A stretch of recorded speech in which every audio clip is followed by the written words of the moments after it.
আজ 15ই আগস্ট শ্রীঅরবিন্দের আবির্ভাব দিবস।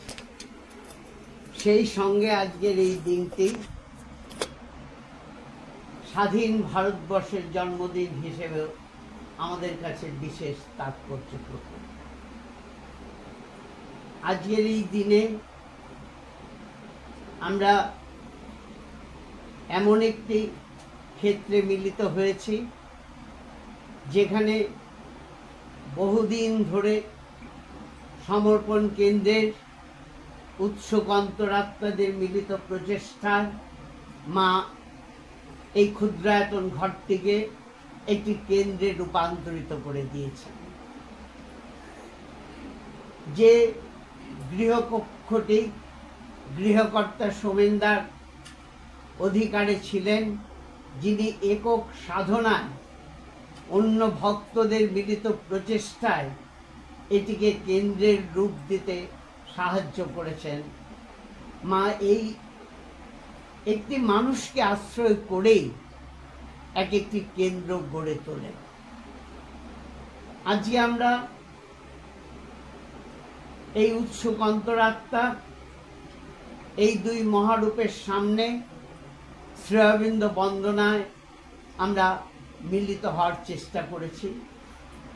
এই দিনগুলোতে আমার কেবলই মনে হয় যে আমাদের মধ্যে অনেকেই রয়েছেন যারা এই দিন এই সময় অত্যন্ত নীরব প্রার্থনায় রত থাকতে ভালোবাসবেন, কিন্তু যেহেতু নৈঃশব্দের সঙ্গে আমাদের পূর্ণ সংযোগের সুযোগ গড়ে ওঠে না, সবার মধ্যে তা হয়ে আসতে পারে না, তাই আমরা শব্দের ভেতর দিয়ে, বন্দনার ভেতর দিয়ে, সঙ্গীত পাঠের মধ্যে দিয়ে তার সঙ্গে মিলিত হওয়ার চেষ্টা করি।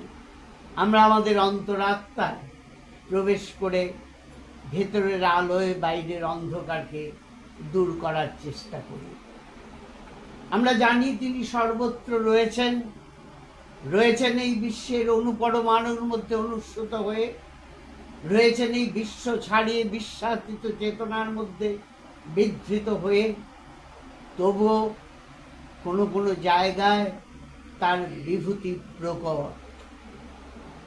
তাই আমাদের কাছে সৌন্দর্য জানিয়ে দিয়ে যায় যে এখানে পরম সৌন্দর্যময় ভগবান পূর্ণভাবে প্রকাশিত হয়েছেন।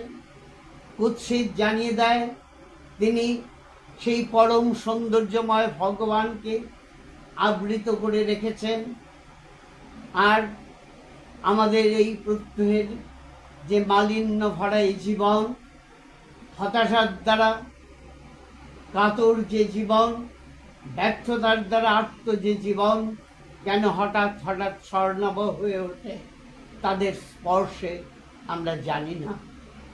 কেন সুবাস বয়ে যায়, কেন তিনি আমাদের মধ্যে মাঝে মাঝে আনন্দের বীজ রোপণ করে আমার হতাশা ব্যর্থতাকে কাটিয়ে, তা আমরা বুঝতে পারি না।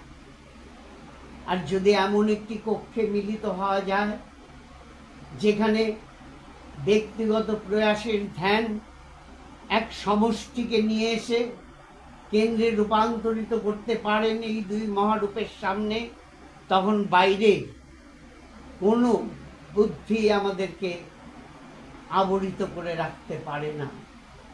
আমাদের সামনে যে শব্দ বলে দিয়ে যায় যে আজ প্রভাতে 15ই আগস্ট মা বই, আমাদেরকে জানিয়ে দেয়া হয়, হে মানুষ, তুমি ক্ষুদ্র নও, তুমি তুচ্ছ নও, নও কেবলমাত্র বিজ্ঞান প্রযুক্তিগত বিদ্যায় উন্নত এক মানুষ, নও কেবলমাত্র সমাজ সেবামূলক কাজে অগ্রণী এক পথিক। তাকাও নিজের ভেতরে, দেখো তোমার মধ্যে কে আসে। হ্যাঁ, আমাদের মতো এই ক্ষুদ্রায়তন মানুষের ভেতর কেঁপে ওঠে, দুলে ওঠে আজকের এই প্রভাতে 15ই আগস্ট। তিনি আমাদেরকে এই আশ্বাস বাণী দিয়ে যান। কিন্তু দুর্ভাগ্যবশত যে বাংলায় তিনি দেহ ধারণ করেছিলেন, আমরা বারে বারেই বলি যে বাংলা তাকে ধারণ করার সৌভাগ্য অর্জন করেছিল, সেই বাংলাতেই তিনি সবচেয়ে বেশি উপেক্ষিত এবং ব্রাত্য হয়ে থেকেছেন। এই বাংলা থেকেই আমরা আওয়াজ তুলেছি। অরবিন্দ ঘোষ ছিলেন এসকেপিস্ট, অরবিন্দ ঘোষ ছিলেন পলাতক। আমরা নির্দ্বিধায় বলতে পেরেছি যে ভারতবর্ষের স্বাধীনতা সংগ্রামের এই অন্যতম পুরোধা পুরুষ, এক মুকুটহীন সম্রাট বিপ্লবী অরবিন্দ ঘোষ ভারতবর্ষের মানুষকে স্বাধীনতা আন্দোলনে জাগিয়ে তুলে কিসের প্রত্যাশায় তিনি চলে গেলেন পণ্ডিচেরি লীলায়। এ কি পলায়ন বৃত্তির নামান্তর নয়? কেউ কেউ বলেছেন তিনি নাকি ব্রিটিশের ভয়ে চলে গেছিলেন, যার সম্পর্কে ব্রিটিশ সরকারের সরাসরি মন্তব্য মোস্ট ডেঞ্জারাস ম্যান। সেই ব্যক্তিত্ব আর যাই হোক, ব্রিটিশের ভয়ে পালিয়ে যাবেন না। কেউ কেউ বলেছেন তিনি আরো বড় কিছু প্রাপ্তির আশায় তিনি পণ্ডিচেরিতে চলে গেছিলেন, সম্ভবত গুরুগিরি করার জন্য। এ কথাও আমাদের সামনে আজকে স্বাধীনতার ৭৮ বছর অতিক্রান্ত হয়ে যাওয়ার পরেও এই কথাগুলো আমাদের সামনে প্রকট হয় এই বঙ্গভূখণ্ড থেকে। এগুলো সংকীর্ণ বাঙালি অভিমান নয়, এই ভূমি তাকে ধারণ করার সৌভাগ্য অর্জন করেছিল, আর এই ভূমি থেকে এই রব উঠেছিল, যার সমগ্র জীবন আত্মনিবেদনের জীবন, যিনি সমস্ত জীবন আত্মত্যাগ করেছেন। শৈশবে বাবা মাকে ছেড়ে দার্জিলিংয়ের লরেটো কনভেন্ট স্কুলে গেছিলেন, সেখান থেকে কৈশোরকে উপেক্ষা করে তিনি চলে যান দেশমাতৃকাকে ছেড়ে বিদেশে। সেখানে ব্রিটিশের সর্বোচ্চ পরীক্ষাগুলোকে সর্বোত্তীর্ণ মার্কস নিয়ে উত্তীর্ণ হয়ে তিনি নির্দ্বিধায় ব্রিটিশের সর্বোচ্চ পদ পাওয়ার জন্য যে পরীক্ষা আইসিএস, সেই আইসিএস পরীক্ষা নির্দ্বিধায় ত্যাগ করেছিলেন, কেবলমাত্র ব্রিটিশের সর্বোচ্চ পদ অধিগ্রহণ করে ব্রিটিশের গোলামি করবেন না বলে। তারপর ভারতবর্ষে এসে বরোদার মহারাজের কাছে চাকরি নিলেন এবং ভারত মাতৃকা যে শৃঙ্খলায়িত ছিল, সেই শৃঙ্খল মোচনের জন্যে, প্রত্যক্ষ রাজনীতিতে যোগদানের জন্যে সেই বরোদার চাকরি ছেড়ে দিয়ে ন্যাশনাল কলেজের অধ্যক্ষের চাকরি নিয়ে অত্যন্ত স্বল্প মাইনে কলকাতায় চলে এলেন। Shri Aurobindo sacrificed all.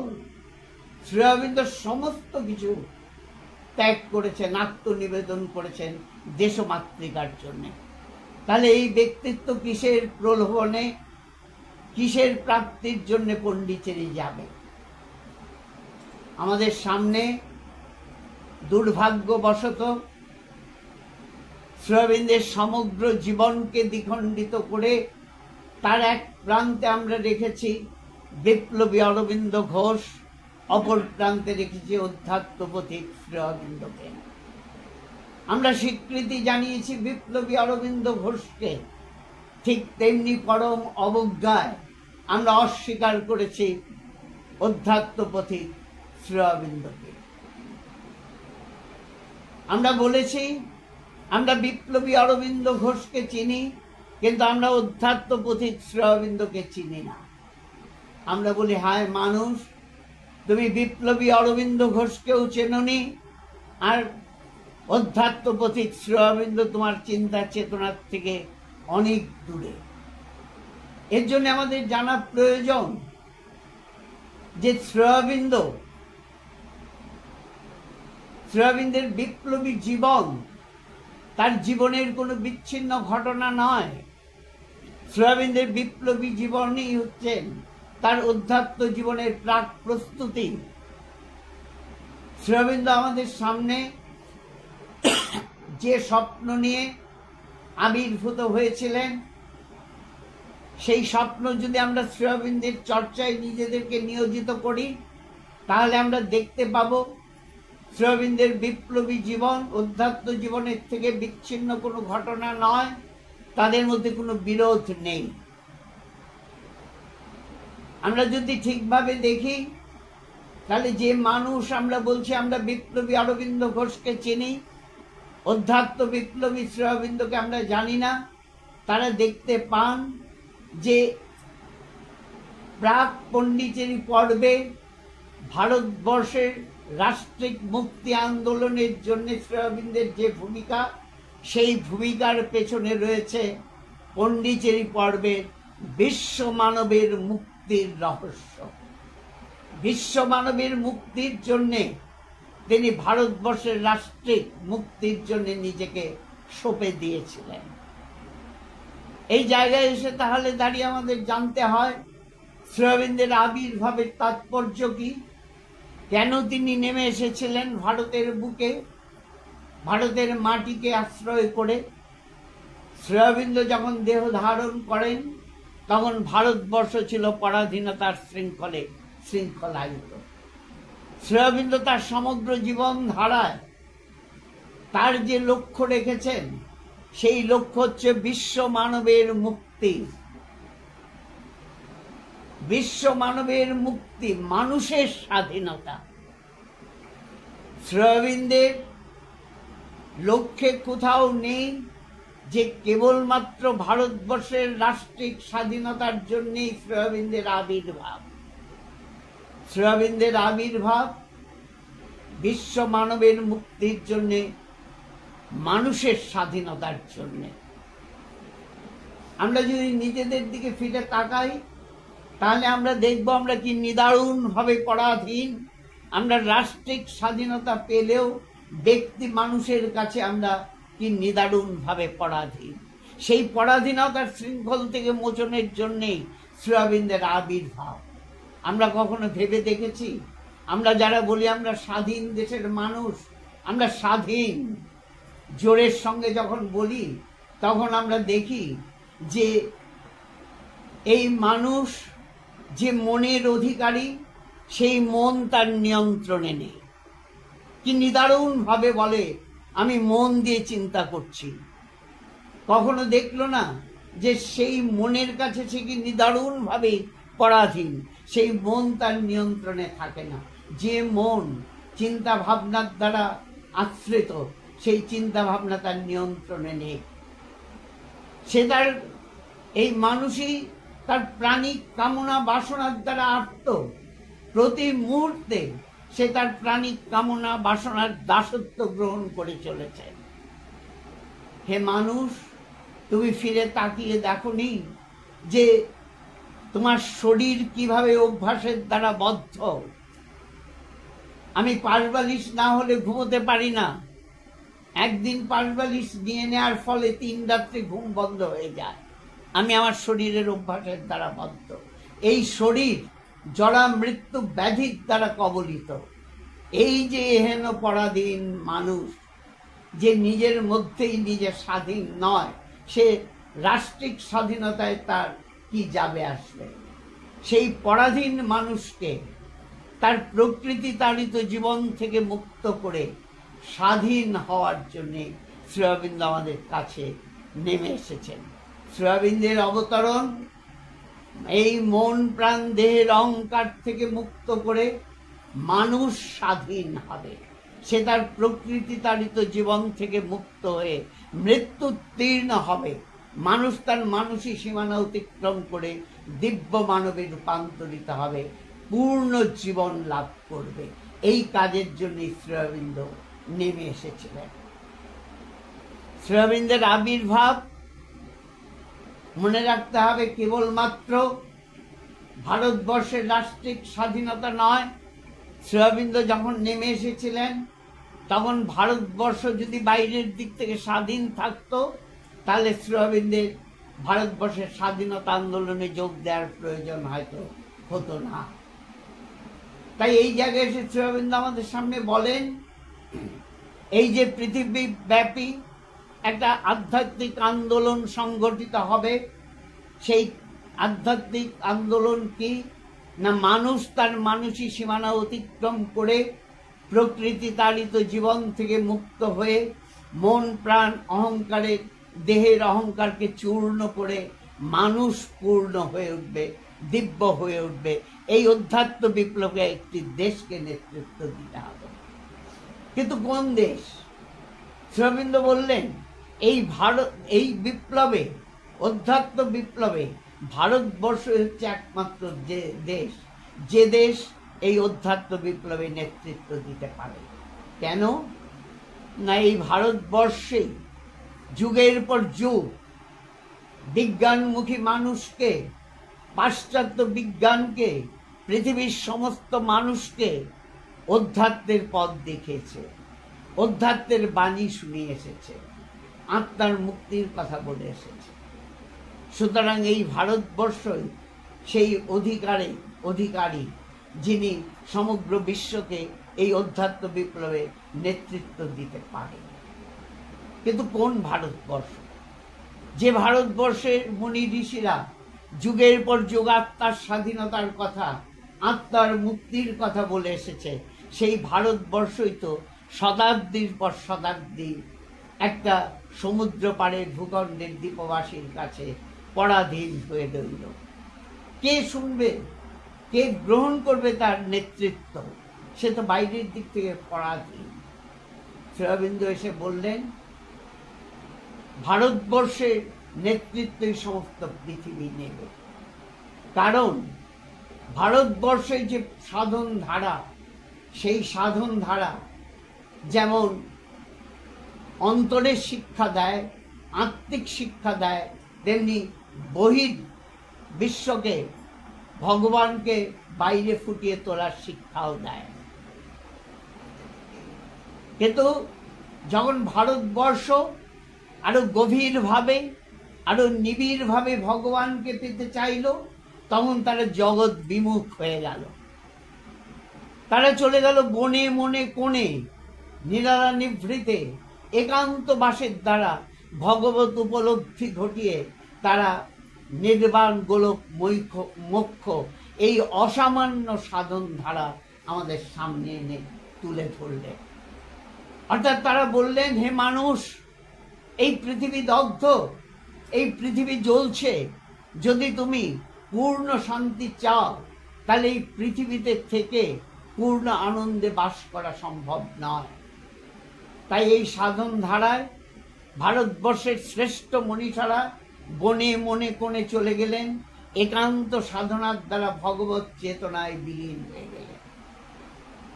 তাই তারা ভেতরে ভগবানকে পেয়েছে, বাইরের দিকটি তার দুর্বল হয়ে গেছে।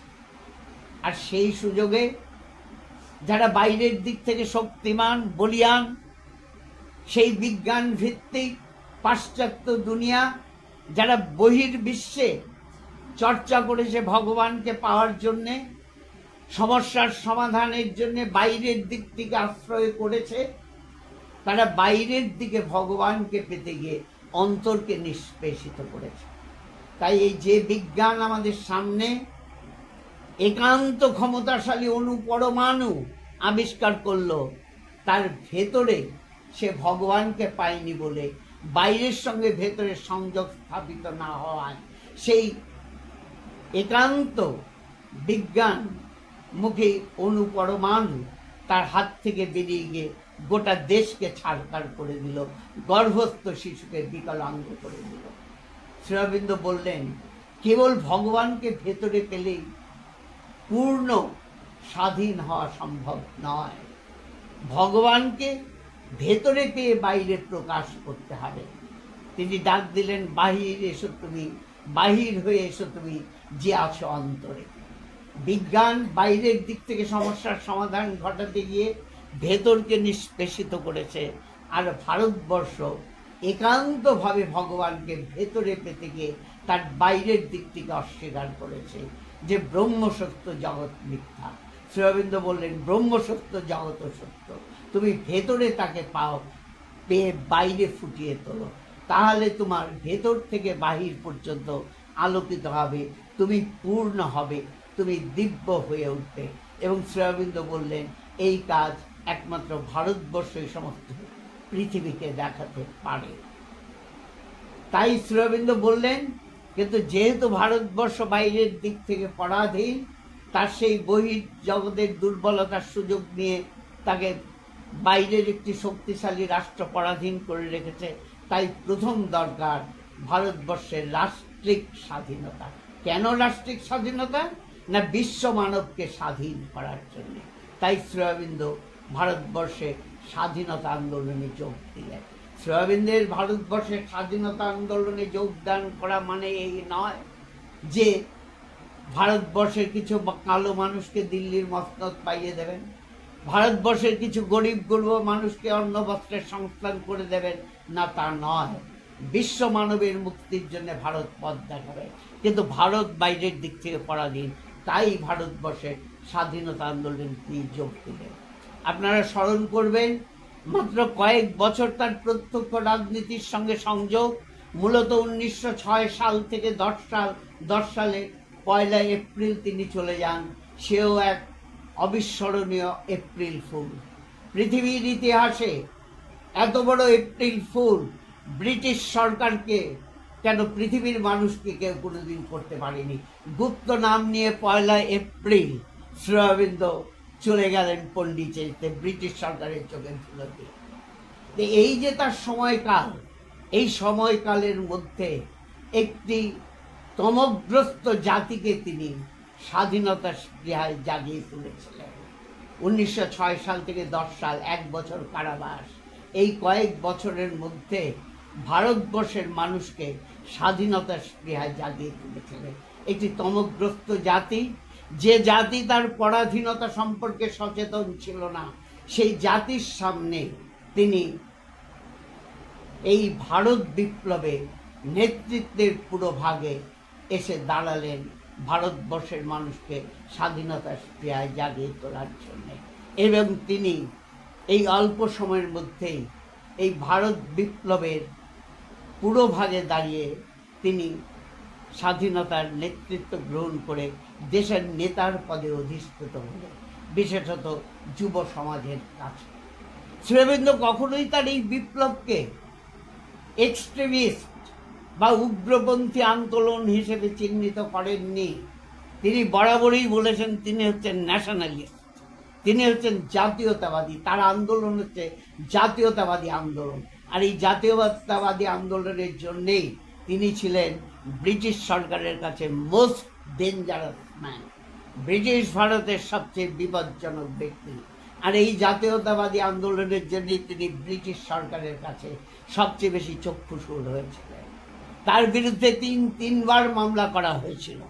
প্রথম মামলাটিতে তিনি জামিনে মুক্ত হন। দ্বিতীয় মামলাটি সুবিখ্যাত আলিপুর বোমার মামলা, সেই মামলাতেও তিনি বেকসুর খালাস হন। আমরা যারা বলি শ্রী অরবিন্দ ছিলেন পলাতক, শ্রী অরবিন্দ ছিলেন এসকেপিস্ট, তিনি ভারতবর্ষের মানুষকে স্বাধীন করতে চাননি, তিনি চলে গেছেন পন্ডিচেরি লীলায়। তারা একবার কান পেতে শুনিনি যে একজন নরহত্যার আসামি, একজন রাষ্ট্রদ্রোহের আসামিকে কাঠগড়ায় দাঁড় করিয়ে চিত্তরঞ্জন দাস বলছেন তিনি হচ্ছেন দেশপ্রেমের কবি, জাতীয়তাবাদের নবী, তিনি হচ্ছেন মানবতার প্রেমী। একজন রাষ্ট্রদ্রোহের আসামি, একজন নরহত্যার সহায়ককে কাঠগড়ায় দাঁড় করিয়ে কোনো উকিল তার সওয়াল জবাবে এই পরিচয় তুলে ধরবে যে তিনি হচ্ছেন দেশপ্রেমের কবি, জাতীয়তাবাদের নবী আর মানবতার প্রেমিক? চিত্তরঞ্জন দাস শ্রী অরবিন্দের এই পরিচয় বিশ্বের দরবারে রেখে গেছিলেন তার সওয়াল জবাবে। তিনি বলেছিলেন একদিন তার প্রস্থানের পরেও তার বাণী ধ্বনিত প্রতিধ্বনিত হবে দেশ থেকে দেশান্তরে, সমুদ্র পাড়ে। আর তার যিনি বিচারকের আসনে বসেছিলেন, শ্রী অরবিন্দের থেকে কম মেধা সম্পন্ন ব্যক্তিত্ব, যিনি শ্রী অরবিন্দের সঙ্গে একসঙ্গে পরীক্ষা দিয়েছিলেন, তারই সহপাঠী বিচক্রফট। শুনলে খুশি হবেন যে এই বিচক্রফট আমাদের চুঁচুড়া আদালতেও বিচারক হিসেবে ছিলেন। চুঁচুড়া সেই দিক থেকেও সৌভাগ্যবান। সেই জায়গায় দাঁড়িয়ে চিত্তরঞ্জন দাস যখন এই কথা বলেন, তখন আমরা চিত্তরঞ্জন দাসের কথা শুনতে গিয়ে কানে তালা দিয়ে দিই। আমরা কানে তালা লাগিয়ে দিই যখন শ্রী অরবিন্দের থেকে 11 বছরের বড় রবীন্দ্রনাথ যখন শ্রী অরবিন্দের কে আমাদের সামনে তার যৌবনের ক্ষুব্ধ আন্দোলনের ভূমিতে দাঁড়িয়ে শ্রী অরবিন্দকে বারে বারে নমস্কার জানিয়েছিলেন। 25শে বৈশাখ অনেকটা বারোয়ারি পুজোর মতো এখন রবীন্দ্র পুজো হয়, কিন্তু আমরা স্মরণ করে দেখিনি যে এই ঋষি কবি শ্রী অরবিন্দকে কোন দৃষ্টিতে দেখেছিলেন। 11 বছর বয়সে রবীন্দ্রনাথ প্রথম 1907 সালে শ্রী অরবিন্দের নামে যখন অ্যারেস্ট ওয়ারেন্ট বেরোয় তখন অ্যারেস্ট হননি। সেই সময় তার বঙ্গভূখণ্ড উত্তাল, শ্রী অরবিন্দ বোধহয় অ্যারেস্ট হয়ে যাবেন। সেই সময় আবেগতাড়িত রবীন্দ্রনাথ এক দীর্ঘ কবিতায় শ্রী অরবিন্দকে নমস্কার জানান।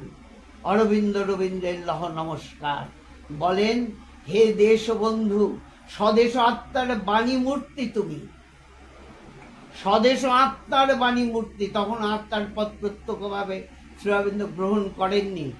11 বছর বয়সের বড় রবীন্দ্রনাথ যখন খ্যাতির তুঙ্গে, শ্রী অরবিন্দ তরুণ, এই কৃষ্ণকায় কৃষ তরুণ শ্রী অরবিন্দকে নমস্কার জানিয়েছিলেন রবীন্দ্রনাথ এবং বলে পরিচয় করিয়ে দিয়েছিলেন সেই যৌবনের আন্দোলনের তপভূমিতে দাঁড়িয়ে ভবিষ্যৎ শ্রী অরবিন্দকে।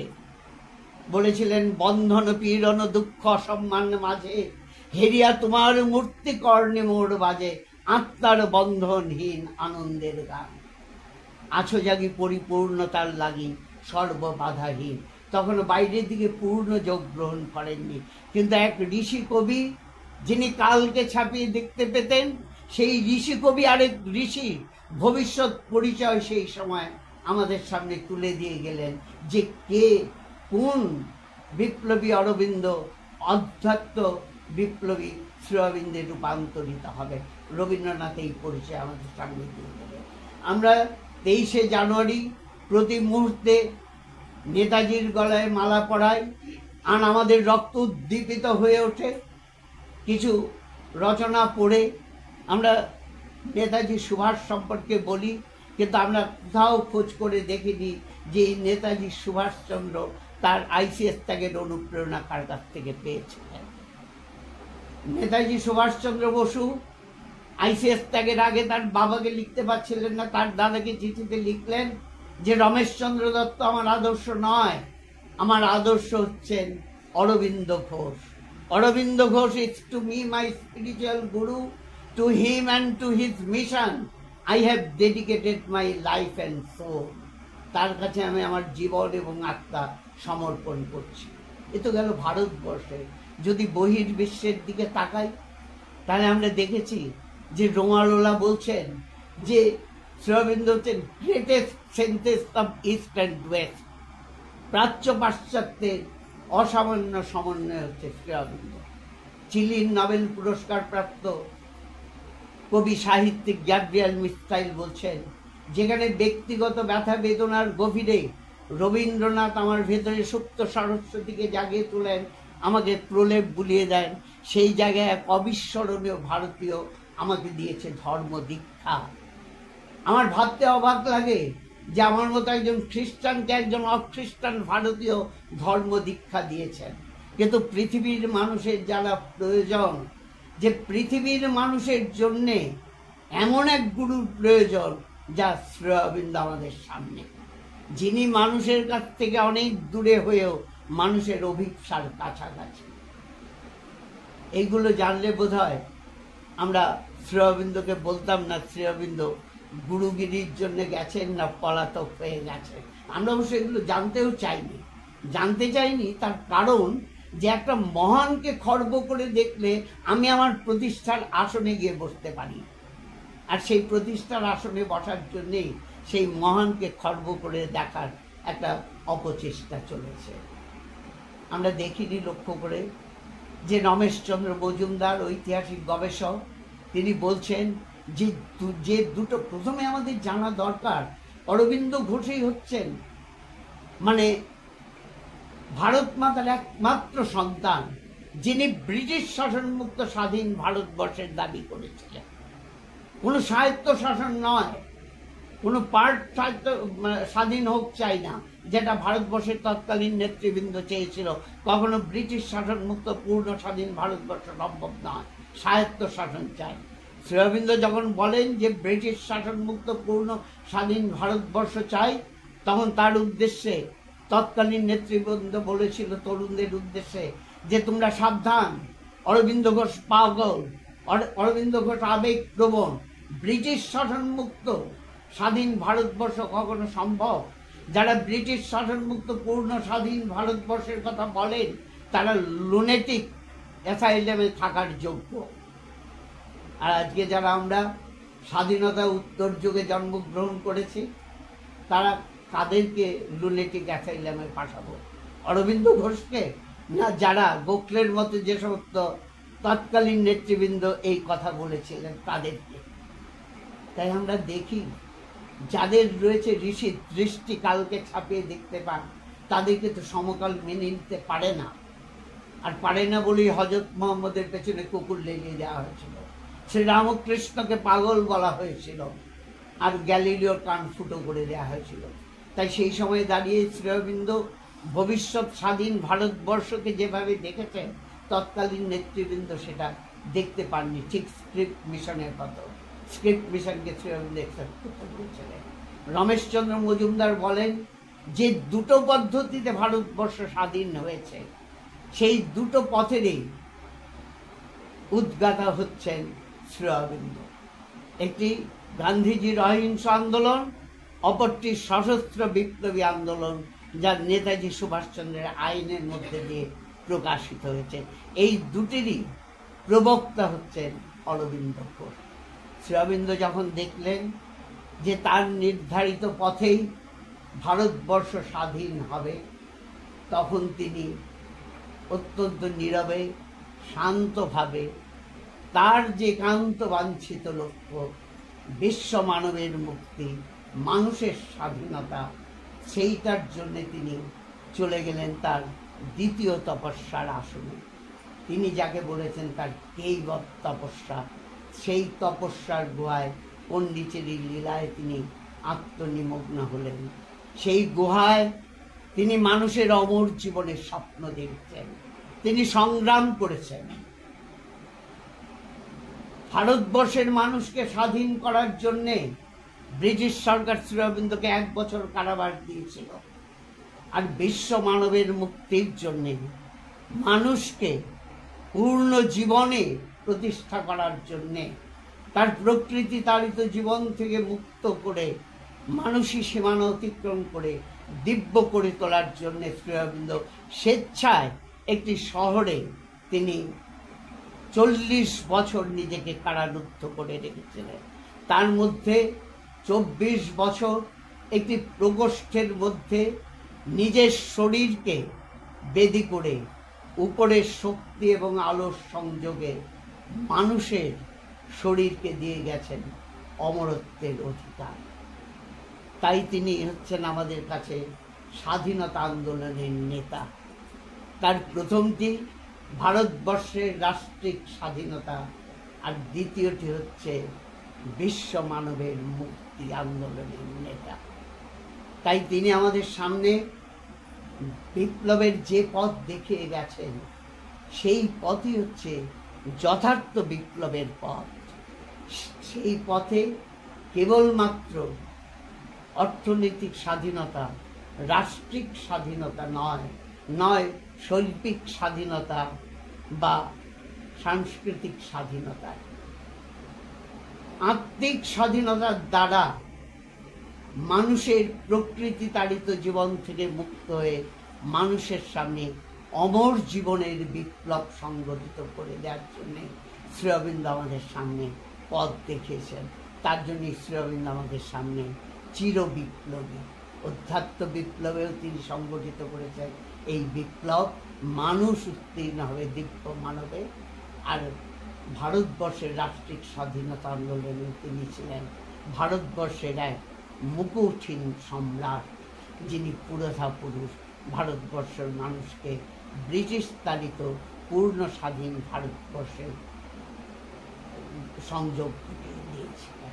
তাই শ্রী অরবিন্দ আমাদের সামনে চিরবিদ্য।